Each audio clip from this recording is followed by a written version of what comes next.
Okay, any comment from the member? Hindi ka na ba kagawad? Hindi ka na ba kinakabahan? Hindi po. Okay. Una ko lang po tanong. Siyempre po, dati ko na po kayong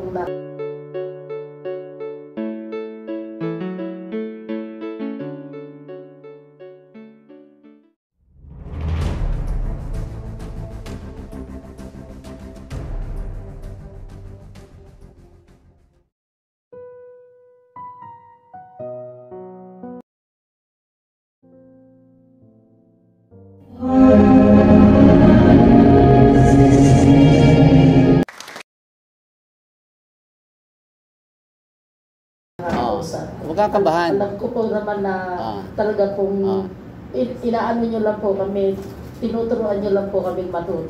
Ayan, imbitahan nyo kasi ako.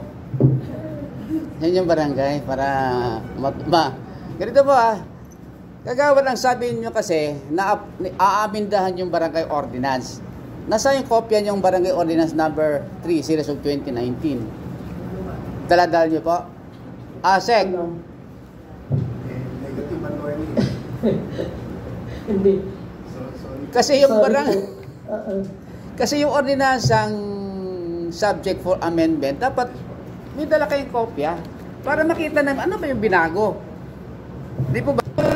Lang po ating pag-usapan, we do not know kung ano ba yung ordinansang sinasabi nyo na dapat babaguhin.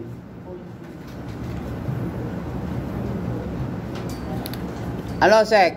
Yes, Attorney. Same lang din po yung content no, I think ng 2019. Yun lang po talaga yung sa penalty lang po talaga yung basically. Yun nga po, Sek. We are taking your words.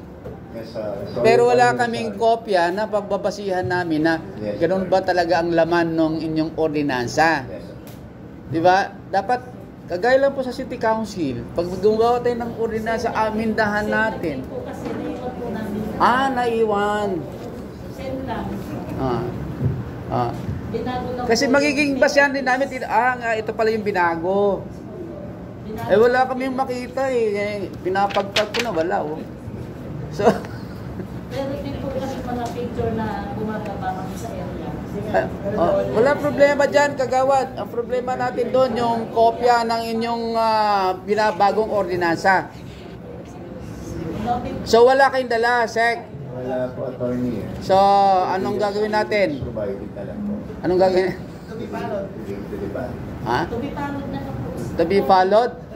Ang ibig lang sabihin, pipikit na lang ho kami kung ano yung nandun. Kasi, the basis for this amendatory ordinance po kasi ito, the basis is that you should have provided us copy of this ordinance na supposedly dapat aamindahan. Hindi naman ho kami pwedeng dito lang ho kami mag-rely. Committee po ito, kagawad So whatever na mga recommendation namin dito, darating sa City Council. So, hindi namin kayo pinahihirapan.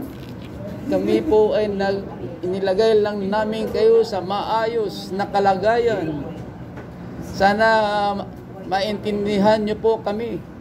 Lalo na malapit na po ang susunod na. Okay po. Ano po? To be followed. Di nga pwede kagawad. Ano babasahin namin? Wala kami pagbabasihan. Ikaw ba? Wala ba? Okay sa'yo?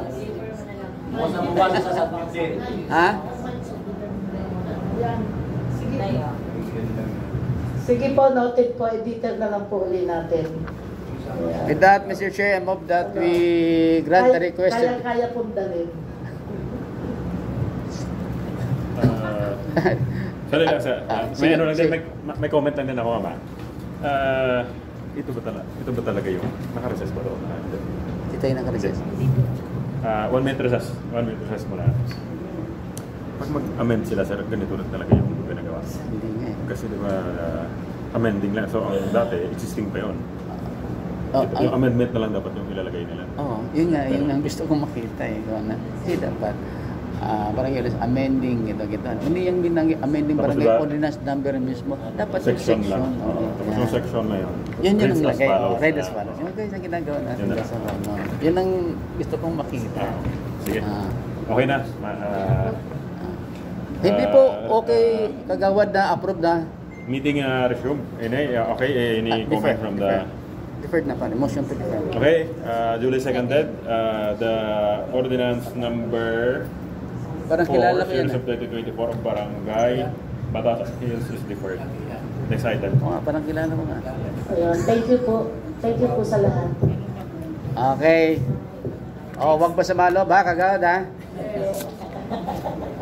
Item C for Barangay Batasan Hills, Barangay Ordinance number 5, Series 2024, Barangay Ordinance amending Barangay Ordinance number 4, Series 2019, and requiring the segregation of the source of all household, institutional, industrial, and commercial waste and or garbage in the wet or biodegradable and dry or non-biodegradable within the territorial jurisdiction of Barangay Batasan Hills pursuant to Quezon City Ordinance number SP 1707 Series 2006. Okay, the Barangay Ordinance number 5, Series of 2024 of Barangay Batasan Hills is now open for review. The proponent is recognized, Kagawad De Guzman. Thank you po, please, sir. Yeah. Ito po yung aming Barangay Ordinance number 5, Series 2024. Barangay Ordinance amending a Barangay Ordinance number 4, Series number -2019 on requiring the segregation at the source of all household, institutional, industrial, and commercial wastes and or garbage into wet or biodegradable and dry or non-biodegradable within the territorial jurisdiction of Barangay Batasan Hills pursuant to Quezon City Ordinance number Series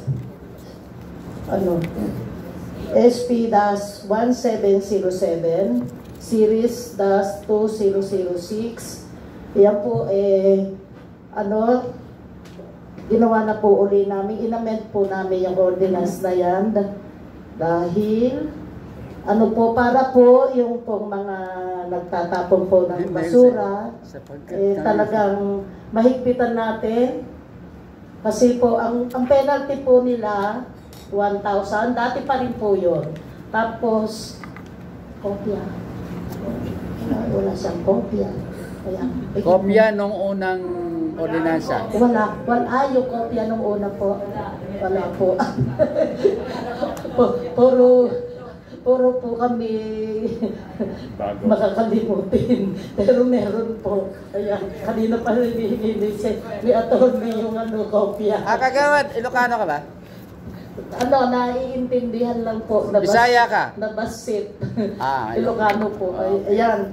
Kasi Depend na lang po kung yun lang din. Kung yun lang din po yung Huwag nyo pagalitan na inyong barangay secretary ha. Baka pagalitan nyo yan ha. Please be reminded that every time we come up with an ordinance amending a particular barangay ordinance, you should furnish us copy of this ordinance, original yung dating, para may basihan kami. Kagaya nito. Noted, sir. Noted. May ano lang din ako, ma'am. Yes po. Pag, di ba, kasi amending ordinance ito eh. So, Opo. yung ordinance na itong SP 1707, ano pa rin yun eh, existing pa rin yun. In Opo. effect pa rin po yun. So dapat, pag magawa kayo ng amendments, ano na lang, amending section ng SP 1707.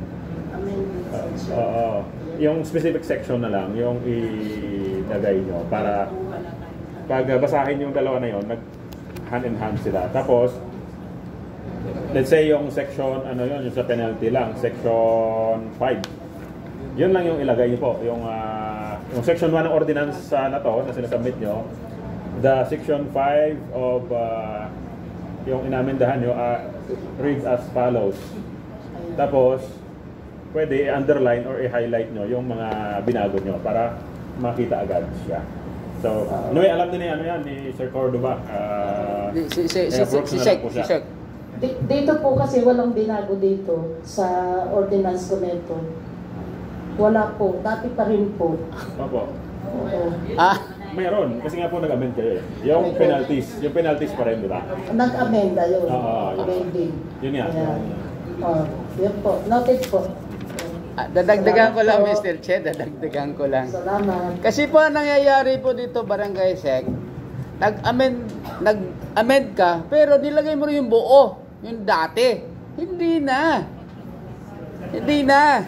Dapat kung ano yung amindahan mo, yun lang ilalagay mo. Kasi dito, you're amending Barangay Ordinance number 4. Ibig sabihin, yung buong buo doon, inamindahan nyo. Yung ba nangyari? Ayun ang nangyari dito. Kasi yung buong ordinansa, inamindahan mo. Bakit po inamindahan? Kung ganun din naman pala ang nakalagay doon. Amending section lang po. Oo. Amending kung ano yung section na gusto nyong baguhin. Napakakapal pa rin, oh. Yes, attorney, kasi sige po. isa rin po kasi na kinwestiyon sa amin nga kasi rin, yung pagpapalit ng pangalan ng EPWMD through I think DSQC. Oo. So, hindi na rin nire-recognize yung EPWMD.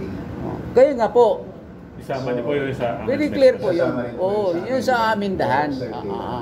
Hindi na yung kinopya na lang buong isang ordinansa nung dati. So wala kayo namindahan. Yes, sorry. Okay, so different naman ano? Kagawad? Tatlo, wala man lang pumasa. Oh. With that, Mr. Chair, I move that we defer consideration of Barangay Ordinance number 5 subject for further study.